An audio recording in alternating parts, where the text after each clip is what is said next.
Cheriyal police station Mustiyala border check post వద్ద వాహనాల తనిఖీ నిర్వహించిన చేర్యాల సీఐ శ్రీను, ఎస్ఐ దామోదర్ మరియు సిబ్బంది.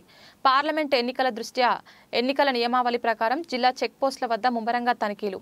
చేర్యాల సీఐ శ్రీను మాట్లాడుతూ పోలీస్ కమిషనర్ మేడం గారి ఆదేశానుసారం ఎన్నికల దృష్ట్యా ఎన్నికల నియమావళి ప్రకారం జిల్లాలో చెక్ పోస్టులు ఏర్పాటు చేయడం జరిగిందన్నారు. అక్రమంగా ఎవరైనా ఎలాంటి ఆధారాలు లేని నగదు గాని మద్యం మరియు ఓటర్లను ప్రలోభాలకు గురిచేసే వస్తువులను మరియు మాదక ద్రవ్యాల రవాణాను అరికట్టేందుకు పటిష్టమైన చర్యలు చేపట్టడం జరిగిందని తెలిపారు. చెక్ పోస్టులో విధులు నిర్వహించే సిబ్బంది అప్రమత్తంగా ఉండాలని, 24/7 విధులు నిర్వహించాలని సూచించారు. ప్రతి వాహనాన్ని క్షుణ్ణంగా తనిఖీ చేయాలని, తనిఖీలు చేసేటప్పుడు అప్రమత్తంగా ఉండాలని సిబ్బందికి సూచించారు.